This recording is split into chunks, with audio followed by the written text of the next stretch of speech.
नमस्कार मित्रांनो, ओशनिक इकॉनॉमिक्समध्ये तुमचं पुन्हा एकदा स्वागत आहे. महाराष्ट्राची यशोगाथा आजच्या या विशेष भागामध्ये आज आपण पाहणार आहोत अशा व्यक्तिमत्वाबद्दल ज्या व्यक्तीनं कविता, ललित लेखन, कथासंग्रह, कादंबरी लेखन, मराठी भाषांतर अशा अनेक क्षेत्रांमध्ये आपली लीलया वावरणाऱ्या आणि सहज ओघवत्या शैलीनं आपला एक चाहता वर्ग तयार केला. आपण बोलत आहोत शब्दशारदा शांताबाई शेळके यांच्याबाबत. आजच्या या भागामध्ये आपण त्यांच्या जीवनाचा परामर्श पाहणार आहोत. त्यांच्या जीवनामध्ये त्यांनी केलेलं कर्तृत्व, त्यांनी केलेलं आपलं साहित्य क्षेत्रामधलं योगदान, ह्याच आजचा विषय आपला ठरतोय शब्दशारदा शांताबाई शेळके यांच्याबाबतच. मराठी साहित्य विश्वामध्ये अनेक साहित्यिक आपापल्या प्रतिभासंपन्न लेखनाचे साहित्यप्रेमीच्या गळ्यातील ताईत बनलेले आहेत. मराठी साहित्य वाचनप्रिय रसिक तसा फारच चोखंदळ म्हणून ओळखला जातो. उत्तम दर्जेदार साहित्य त्यांच्या मनातला लगेच भाव तो टिपला जातो. अप्रिय लेखकाच्या वाटेला ते सुद्धा भटकत सुद्धा नाहीत. अशाच प्रकारे रसिकाच्या मनातली ताईत बनलेली शांता शेळके यांचीच किमया आजच्या या भागात आपण पाहत आहोत. शब्दशारदा म्हणावी इतकं विपुल आणि दर्जेदार लेखन शांता शेळके यांनी आपल्या साहित्याच्या प्रत्येक प्रांतामध्ये केलेले आहे. प्रतिभावंत आणि ख्यातकीर्त कवयित्री म्हणून त्या मराठी विश्वामध्ये लोकप्रिय असल्या तरी साहित्याच्या प्रत्येक प्रांतामध्ये त्यांनी आपली मुसाफिरकीरीच केलेली आहे. प्रत्येक महत्त्वपूर्ण योगदान त्यांनी आपल्या या कर्तृत्वातून दिलेलं आहे. त्यांनी काव्यांबरोबरच सुंदर कथा लिहिल्या. त्यांच्या प्रत्येक कथा ह्या स्त्रीप्रधान होत्या असेच जाणवतं. मराठी, संस्कृती, इंग्रजी या तिन्ही भाषांवर शांताबाईंचं प्रभुत्व हे मोठं होतं. वाङ्मयमधील सगळेच प्रकार जरी त्याने हाताळले असले तरी गीतकार म्हणून त्यांना विलक्षण लोकप्रियता झाल्या होत्या आणि मराठी माणसांच्या मनापर्यंत त्या पोचल्या. एखाद्या गीतातून भावनाट्य चित्रित करण्याचं शब्दकौशल्य हे त्यांच्या अनेक गीतातून आपल्याला जाणवतं. विविध क्षणातील वेगवेगळी तरंग त्यांच्या तरळ स्नेह टिपणं हे सहज त्यांना जमायचं. लोकसंस्कृती आणि लोकसाहित्य हा त्यांचा आवडीचा विषय होता. लोकसाहित्य म्हणजे महाराष्ट्राचं जनजीवन, ग्रामीण माणसाचं वास्तव्य दर्शन, साधं सरळ भाबडं पण कारुण्यानं ओथंबलेलं असं लोकसाहित्य आणि लोकसंस्कृती शांता शेळकेंच्या साहित्याचा मूळ आधार मानला जातो. शांताबाई शेळके यांचं खेळामधलं रमलेलं बाळपण, भाषेवरचं प्रेम, प्रभुत्व आणि विविध वाङ्मय प्रकारातील अभिव्यक्त होण्याची त्यांची क्षमता यामुळे त्यांचं साहित्य अनेक साजात रूपांतरित झालेलं होतं. शांता शेळके यांच्यावर खेड्यातल्या मुक्त वातावरणाचे संस्कार झाले होते आणि असे असल्यामुळेच की त्यांच्या गाण्यावर शब्द स्त्री गीतांमधील मार्दव ठेवून त्यांचं हे कर्तृत्व दिसून येतं. ते शब्द रसिकांच्या काळजामध्ये चटकन झिरपणारे दिसून येतात. श्रीमनाच्या भावनाचा वेध घेणारी शांता शेळके यांची अनेक गाणी, ती गाणी त्या सगळ्या वेळच्या श्रीमनाची अवस्था व्यक्त करताना दिसून येतात. कधी खट्याळ रंगांबरोबर विषणता, नवथरपणाबरोबर धीटपणा असणारी अशी उडत्या लयीतील गाणी शांता शेळकेंनी खूप लिहिली आहेत. त्यांच्या कवितेतील कधी धीट शृंगार हा असला तरी त्यांनी कधीही मर्यादेचं उल्लंघन केलेलं नाही. उलट त्यांच्या कवितेमध्ये नेहमीच आपणास सरळ, शुद्ध, निरागस, आत्मविष्कार हे प्रकार दिसून येतात. त्यामुळेच त्यांचं साहित्य हे नेहमीच काळजाला स्पर्शून जातं. असा बेभान हा वारा, वर्षा पाण्यावरच्या पाकळ्या, किनारे मनाचे, अनोळख हे त्यांच्या काव्यसंग्रह चोखंदळ वाचकांना मनाला स्पर्शून जाणारे दिसून येते. शांता शेळके यांच्या काव्यलेखनामध्ये अनेक प्रकारची सूक्ष्म तरोळ संवेदना आपणास ते नेहमी जाणवतात. गाण्यातलं मराठीपण त्यातल्या सुगंधासह जपण्यासाठी अस्सल ग्रामीण शब्द गाण्यामध्ये घालताना त्यांची प्रतिमा कचरत नाही. सखे, सये अशा संबोधनातून ते घरच वाहून लागतं. उन्हाळ मनाच्या अवखळ प्रियकराचा उल्लडपणा, त्यांचं प्रेयसीला चिडवणं हे सगळं या मोठ्या मिश्किलपणाने ते व्यक्त करतात. त्याचप्रमाणे त्यांनी अनेक गीतातून श्रीमनाच्या छटा त्यातून स्वाभाविकतेसह व्यक्त केलेल्या दिसून येतात. प्रियकराच्या मनातील विरह, प्रीती, धैर्य, बेछूटपणा याचाही प्रत्यय देणारी त्यांची अनेक गाणी आहेत. कोणत्या तरी दाहक वेदनेचा चटका बसून संपूर्ण आयुष्याला एक विरक्तपणा यावा अशी त्यांची गाणी आजसुद्धा आपणास जाणवतात. शांताबाईंची भाषाशैली आणि काव्यशैली हे पहिल्यापासूनच ओघवती, लालित्यपूर्ण, पण त्यांचं सगळं श्रेय ते आचार्य अत्रे यांनाच देतात. कारण असं की नवयुगमध्ये असताना अत्रे एकदा त्यांना म्हणाले होते, शांता, तुला शब्दांचा सोस फारच आहे. लहान मुलं ज्याप्रमाणे रंगबिरंगी खडे गोळा करतात त्याचप्रमाणे तू शब्द गोळा करतेस. बोलण्यातला ओघ आपल्या लेखनामध्ये आला पाहिजे असं त्यांना त्यावेळी सल्ला दिला होता. खरे पाहता वाङ्मयामधील नवीन प्रकारच आहेत. नवकथा, नवकविता ह्या आल्याच. प्रतिमासृष्टी कवितेमध्ये वाढली पाहिजे या नवसाहित्याबद्दल शांता शेळके यांनी त्यांचं नेहमी स्वागतच केलं. पण त्यांच्या कवितेमध्ये पूर्ण परंपरेशी असलेलं नातं त्यांनी कधीही सोडलं नाही. म्हणून त्यांची कविता आजही नवीन आणि टवटवीत असलेली वाटते. खरं पाहता शांता शेळके आज आपल्यात नाहीत, पण त्यांचं साहित्य वाचताना आजही त्या आपल्याच तशाच आहेत, तसेच जिवंत आहेत असाही नेहमी भास होत असतो. धुरपाटीसारखं त्यांचं आत्मचरित्र वाचताना मन गळबळून जातं. लता आणि वेचक राजाध्यक्ष ही त्यांची महत्त्वाची 2 संपादनं. लहान मुलांसाठीही त्यांनी विपुल लेखन केलेलं दिसून येते. प्रसिद्ध कवयित्री सरोजिनी बाबर यांच्याबरोबर त्यांनी अनेक वर्ष लोकसाहित्य समितीचं काम केलं.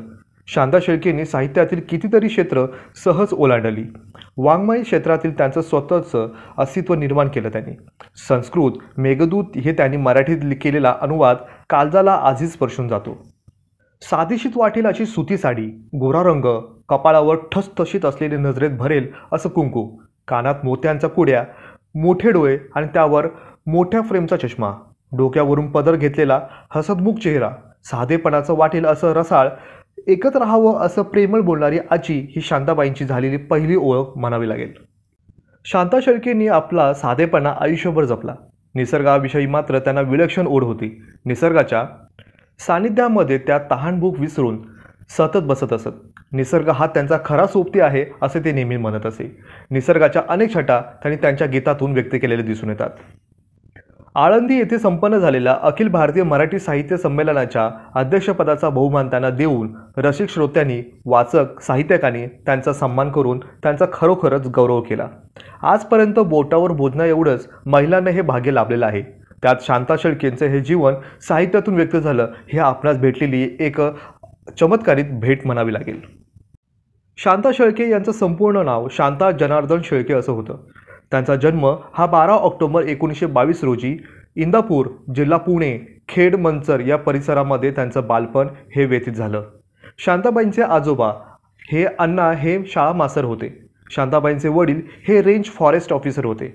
त्यांच्या बदलीच्या नोकरीमुळे चिखलदरा, नांदगाव, खर्डी या गावातही त्यांना वास्तव्य करावे लागत असे. त्यांच्या वडिलांना त्या दादा आणि आईला वहिनी म्हणत असत. एकूण ती 5 भावंड होती. शांताबाई सगळ्यात मोठ्या होत्या. आईच्या मृदू स्वभावामुळे त्यांच्या चित्रकलेची किंवा त्यांच्या वाचनवेळेचे संस्कार त्यांच्या आईकडूनच त्यांना मिळालेले होते. लहानपणी आजोळी गेल्यानंतर विविध पारंपरिक गीते, ओव्या, श्लोक हे त्यांच्या कानावर नेहमीच पडत असे.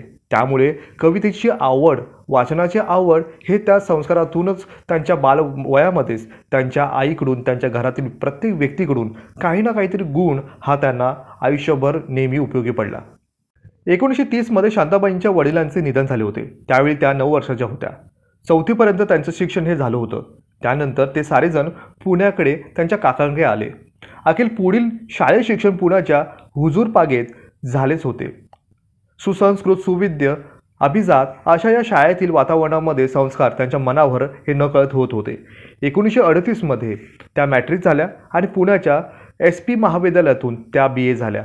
नंतर प्राध्यापक माटे आणि प्राध्यापक वाटवे आणि प्राध्यापक जोग यांच्यामुळे त्यांच्या अभ्यासाच्या पुस्तकाव्यतिरिक्त अवांतर वाचनाची, कवितेची गोडी ही त्यांच्यामध्ये वाढत गेली. याच काळामध्ये साहित्याचे सखोल संस्कार त्यांच्या मनावर हे झाले होते. कॉलेजच्या नियतकालिकेसाठी त्यांनी एक लेखसुद्धा लिहिला होता. त्यांचे प्राध्यापक माटे हे त्यांच्यावरील अभिप्रायानेच त्यांना लेखनाचे हुरूप आले होते. हळूहळू त्या कविता, लेख लिहू लागल्या होत्या. BA झाल्यानंतर त्या मुक्ता आणि इतर गोष्टी नावाच्या या त्यांच्या कथासंग्रहही त्यांनी लिहिले होते. प्राध्यापक माटे सरांनी प्रस्तावना दिली होती. 1944 मध्ये ते संस्कृत घेऊन शांताबाई यांनी MA त्यांनी आपलं शिक्षण पूर्ण केलं. या परीक्षेमध्ये त्यांना तात्यासाहेब केळकर सुवर्ण पदक मिळाले होते. MA झाल्यानंतर सुरुवातीच्या त्यांनी आचार्य अत्रे यांच्या समीक्षक मासिकामध्ये, नंतर नवयुग या अत्र्यांच्या साप्ताहिकात आणि दैनिक मराठात 2-3 वर्ष असे त्यांनी काम केलं. विविध प्रकारच्या लेखनाच्या अनुभवाची शिदोरी त्यांना तिथे मिळाली होती. अनेक साहित्यविषयक गोष्टी त्यांना तिथे शिकायला मिळालेले होते.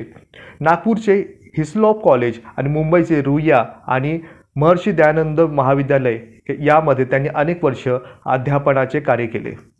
विविध साहित्य प्रकारातून विहार करून सुद्धा त्यांचं पहिलं प्रेम आणि खरं म्हणजे शेवटचं प्रेमसुद्धा त्यांचं कवितेवरच राहिलं होतं.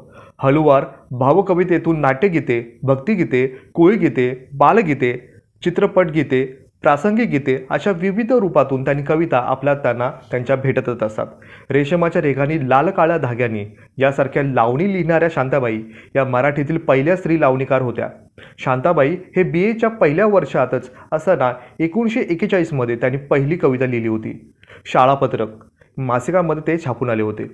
तीही कशीही बालगीतं या स्वरूपात एकीकडे अनेक वर्षाच्या कविता, विशेषतः माधव जुलियन यांच्या काव्याचा त्यांच्यावर फारच मोठा प्रभाव झालेला होता. त्यामुळे सुरुवातीच्या त्या काळामध्ये वळणाची शब्द बंबाळ कविता त्या लिहित राहिल्या. पण गोंधळ हे 1975 पासून शांताबाईंची कविता ही कुणाच्या तरी अनुकरणापासून दूर असलेली कविता म्हणून शांताबाईंच्या कवितेला एक नवा चेहरा मिळाला होता.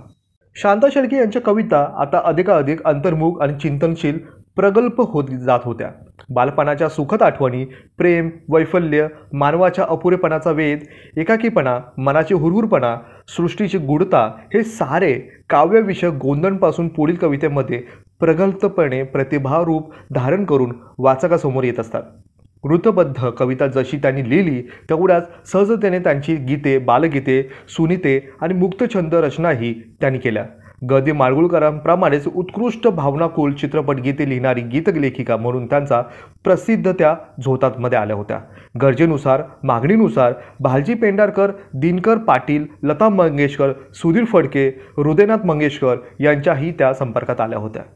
सलील चौधरीसारख्या अनेक संगीत दिग्दर्शकांसाठी त्यांनी चाली बर हुकूम अशी अनेक गीते लिहिली.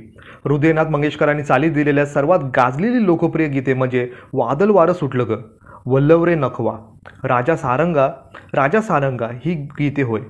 जितेंद्र अभिषेकी यांनी संगीत दिलेल्या वासवदत्ता आणि हे बंद रेशमाचे या दोन्ही नाटकांसाठी शांताबाईंनी गाणी लिहिली होती. अशा प्रकारे कवितेच्या विविध रूपामध्ये, विविध लेखन प्रकारामध्ये त्या रमल्या होत्या. संतांच्या काव्यातील सात्विकता, पंडितांच्या काव्यातील विद्वत्ता आणि शाहिरांच्या काव्यातील ललितमधुर उन्मादकता या शांता शेळके यांच्या कवितेत आढळून येतात. शांता शेळके यांच्या कथा ह्या त्यांनी बालपणी अनुभवलेल्या ग्रामीण जीवनाचे शब्दचित्रच दिसून येते. प्रौढ वयामध्ये अनुभवले शहरी जीवनातील अनुभवही त्यानंतर त्यांच्या कथेमध्ये दिसून येतात. मनविश्लेषण किंवा धक्कातंत्र ह्या संवेदनशीलतेचा वापर न करता अगदी सहज रोजच्या अनुभवाप्रमाणे त्यांच्या कथा ह्या अभिव्यक्त होत असतात. हीच बाब त्यांच्या ललित लेखनाबाबत मांडता येते. रोजच्या दैनंदिन जीवनाचा अनुभव एका मानवी वैश्विक स्तर देऊन त्यांनी ललित लेखन केलेले होते. मानवी जीवनाकडे बघण्याची कुतूहलपूर्ण दृष्टी, मानवी स्वभावाविषयी असलेली उत्सुकता या पोटी मिळालेले अनुभव अतिशय चिंतन शैलीतून शांता शेळके यांनी त्यांच्या ललित लेखनातून आपणास प्रस्तुत केलेले दिसून येते. अनुवादित कृतीला स्वतंत्र निर्मितीची जवळपास नेण्याची दृष्टी, अनुवादातून जवळजवळ पुनर्निर्मितीचा आनंद मिळावा या गांभीर्यतेने शांता शेळके यांचे अनुवाद हे कार्य त्यांनी पूर्ण केले.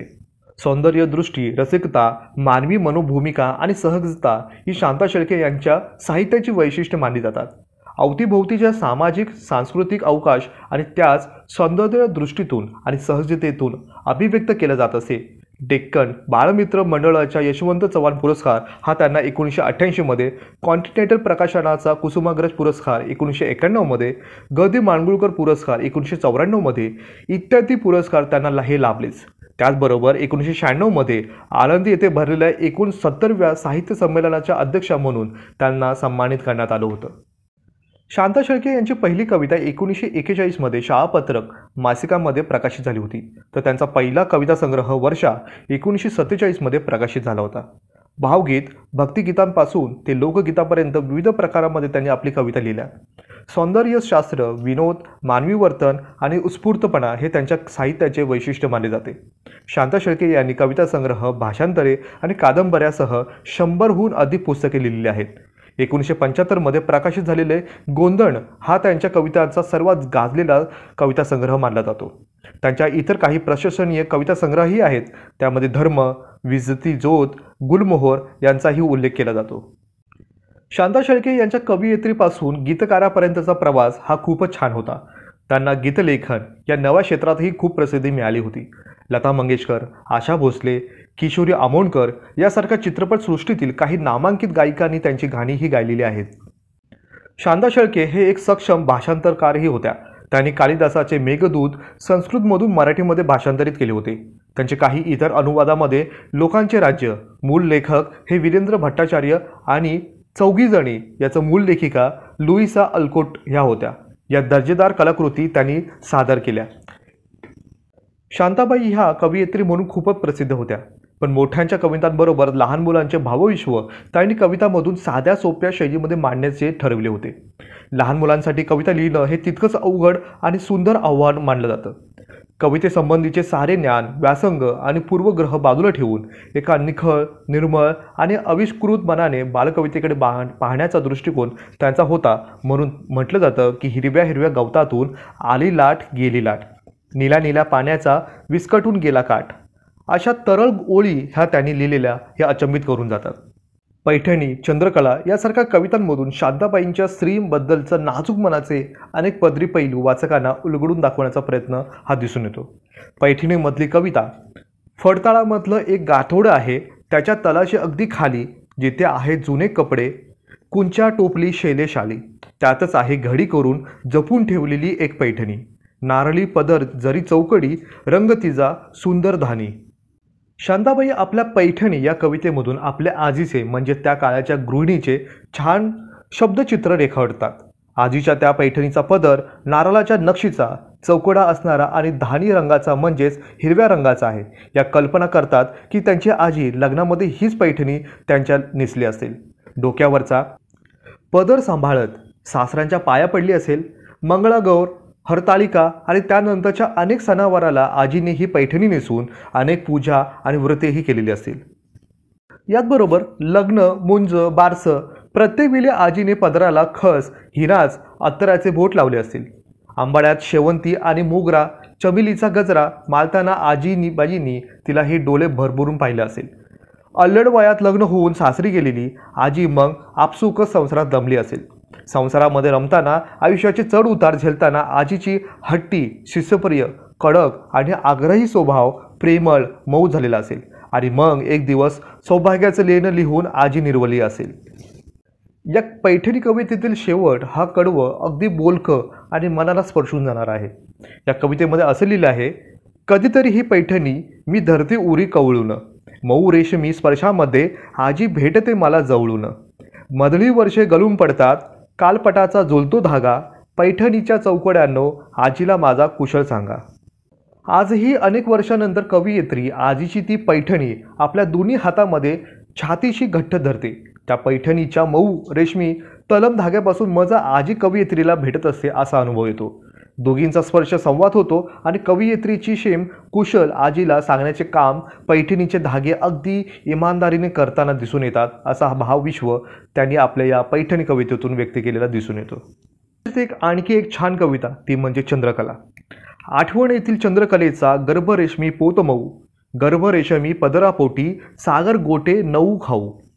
खरे पाहता काली चंद्रकला ही महाराष्ट्रीयन स्त्रिया संक्रांतीच्या सणाला त्यातल्या त्यात नववारीला पहिल्या संक्रांत घालण्याचा परंपरा आहे. त्याची आठवण जणू शांताबाईंनी या कवितेतून पुन्हा एकदा ताजी करून दिलेली आहे. पूर्वीच्या काली मुलींचं लग्न अगदी लहान वयातच व्हायचं, अगदी खेळण्याच्या वयातच. म्हणूनच कवयित्री म्हणते की तिची चंद्रकला आहे ना, तिचा पोत कसा होता, अगदी गर्भरेशमी आणि हातातला मऊ सूत वाटत होता, अगदी लोण्यासारखा. आणि त्यांच्या पदराभोवती काय फिरत होती तर सागर गोटे खेळत होती. त्या काळ्या चंद्रकलेवर इतकी सुंदर पांढऱ्या रंगाची नक्षी होती, जणू काही तिळगुळानेच ती रेखाटलेली होती. आणि कवयित्रीला असं वाटतं की ती नक्षी ती वारंवार हाताने स्पर्श करून बघत असते. नवीन कोऱ्या कपड्याच्या येणारा तो मंद हलकासा दरवळ कवयित्रीला अगदी हवाहवासा वाटतो आणि मग तो सुंदर पिळमळ होतो. त्यातही कवयित्रीचे मन अजूनही तरुण होत जाते. आजकालच्या सारख्या त्या काळातील मुलींना हसण्या बोलण्याचे स्वतंत्र हे त्यामुळे अगदी मुळीच नव्हते. ओठासमोर तो पदर धरून मैत्रीण काहीतरी खुसबुस म्हणायच्या आणि त्या लाजऱ्या बुजऱ्या होऊन पुन्हा गोड हसायच्या. या कवितेतील शेवटचा कडवं हे तितकंच रंजक आहे. आठवण येथील चंद्रकळेवर हळदी कुंकू डाग पडे, संक्रांतीचे वाण घ्यावया, पदर होत असे सहज पुढे. संक्रांतीच्या सणाला काही काली चंद्रकला नेसून सगळ्या मैत्रिणी मग एकमेकींच्या घरी जायच्या, एकमेकींना हळदी कुंकू लावायच्या आणि संक्रांतीच्या वाणही लुटायच्या. हे सगळं करत असताना साहजिकच त्या हळदी कुंकुवाचे डाग पत्राला लागायचे. मग संक्रांतीचे वाण पत्र घेऊन त्या आपल्या आपल्या घरी परतायचा. असा जो अर्थ आहे या कवितेतून स्पष्ट करण्याचा प्रयत्न कवयित्री करतात. कवितेशी असलेले शांताबाईंचं नातं हे सर्वात जवळचं मानलं जातं. रवी किरण मंडलाच्या प्रवाहातून बाहेर पडल्यानंतर त्यांनी कविता अधिक अंतर्मुख, चिंतनशील आणि प्रयोगशील होत गेल्या होत्या. चित्रपटामध्ये गाणी कशी लिहायची याचाही वस्तुपाठ त्यांना भालजी पेंढारकर यांनी सल्ला दिला होता. भालजींच्या स्वराज्याच्या शिलेदार यासाठी गाणी जमेना म्हणून शांताबाईंनी त्यांना भालजी पेंढारकरांना म्हटलं होतं, सिनेमाची गाणी अगदी सोपी व्हावीत, पण एकमेकांशी बोलत आहोत अशा भाषेत लिहा, आपोआप तुम्हाला सुचेल. त्यानंतर चित्रपटासाठी कितीतरी अविस्मरणीय गीते शांताबाईंनी लिहिलेली आहेत. याचबरोबर हृदयनाथ मंगेशकरांसोबत त्यांची सर्वात गाजलेली आणि लोकप्रिय गाणी ही आणि कोळी गीते ही आपणास भेटतात. 6 जून 2002 रोजी त्यांनी जगाचा निरोप घेतला. अशा प्रकारे आपल्या आयुष्यामध्ये एकटेपणा असून सुद्धा शब्दामध्ये कडवटपणा न घेता आपल्या भावना उत्कंठपणे तरीही तरळ मांडण्याचे विलक्षण सामर्थ्य शांताबाई शेळके यांच्या कवितेतून आपणास दिसून येतात. शांता शेळके हे असं व्यक्तिमत्व आहे की त्यांचं नाव मराठी वाङ्मयामधील सोनेरी अक्षरांमध्ये लिहिलेलं आहे. मराठी वाङ्मयामध्ये काही मोजक्या कवयित्री आहेत ज्यांच्या वाटेला हे रसिकाचं प्रेम, पुरस्कार, दैवी कृपा लाभलेलं आहे. त्यांच्यामध्ये शांता शेळके हे नाव अग्रणी घेतलं जातं. शांताबाईंचं हे व्यक्तिमत्व बहुआयामी मानलं जातं. या प्राध्यापिका, संगीतकार, लेखिका, साहित्यिक, पत्रकार होत्या. एवढेच नाही तर श्रेष्ठ अनुवादही ते करत असे. निसर्गप्रेम, व्यक्ती, समाजव्यवस्था ह्या त्यांच्या कविता हे त्यातून त्यांना कळलेलं हे उलगड गेलेलं कवितेतून दिसून येतात. अतिशय प्रगल्भ व्यक्तिमत्वाच्या शांताबाईंचे लेखन एकाच वेळी संवेदनशील आणि प्रगल्भ पातळीवर जाणारे दिसून येतात. त्यांच्या अनेक गीतांना पुरस्कारही मिळालेले आहेत. रेशमाच्या रेगाने ही मराठी लावणी तर आजही रसिकांना भुरळ पाडत असते. व्यक्तिगत जीवनामध्ये एकटेपणा व भोवलेल्या शांताबाईंची साहित्यिक व्यक्ती म्हणून प्रसन्न होत्याच, पण त्या व्यक्तिगत दुःख त्यांच्या साहित्याला कधीच ओलांडू शकले नाही. त्यांच्या काव्यांमध्ये त्यांना मानवी नातेसंबंधाचे अनेक पदर उलगडलेले आहेत. गोंधळ, अनोळख, जन्म जान्हवी या कवितांमधून शांताबाईंची कविता आपणास नव्या नव्या भाषेची, नव्या आशयाची ओळख करून देत असते. प्रतिमा सृष्टीला सहज वावर असणारी त्यांची कविता प्रतिमेवर अवलंबून नव्हती, तर स्वतःचे एक साधेपण, वेगळेपण जपत होते. रसिक वाचकांची गप्पा मारण्याचा तसं सहज सुंदर कविता ह्या त्यांच्या होत्या. त्यांच्या अनेक गीतांची, लोकगीतांची लोकांना आजही मोहिनी आहे. हे अंगभूत चैतन्य असलेली त्यांची कविता, हे आशय, शब्दकळा, हे प्रगल्भ विचार मांडणारी त्यांची वृत्ती होती. त्यांचे एके ठिकाणी असे म्हटले होते की त्यांच्या हृदयाचे पाखरू भारी, अस्थिर, चंचल असून ते काव्यात्मक आहे. खरोखर पटलाप्रमाणेच कोमल, चंचल असून ते हळुवार अशी त्यांची कविता ही एकेकाळची स्वप्नाळू आणि एकाच वेळी वास्तववादी होती असे म्हणावे लागेल. धूळपाटी नावाचे त्यांचे आत्मचरित्र हे खूप सुंदर आहे. स्वतःच्या लहानपणाबद्दल त्यांनी आठवणी तर आपल्याला हेवा करायला लावतात. तसेच पावसाआधीचा पाऊस, आनंदाचे झाड, वडीलधारी माणसे हे त्यांचे ललित लेखन संग्रह खूपच गाजलेले होते. भाषांतर हे शांताबाईंच्या दृष्टीचा फक्त अर्थार्जनाचे साधन नव्हते, तर स्वतःच्या भाषा अभ्यासातील भर टाकणारे होते. त्यातील अत्यंत गाजलेले भाषांतर म्हणजे जपानी हायकूचे. जपानमधील काव्यप्रकार हे त्यांनी अनुवादित करून मराठी रसिकांच्या पुढे पाण्यावरच्या पाकळ्या या नावाची ठेवलेले होते. तो लोकांना इतका आवडला की लोक आता मराठी हायकू असं म्हणतात. शांता शेळके यांच्या दीर्घ लेखन कारकिर्दीमध्ये मराठी साहित्य निर्मिती आणि साहित्य विचार यात अनेक स्थित्यंतरे झालेली आहेत आणि त्यांच्या अनुषंगाने वादविवादही झाले होते.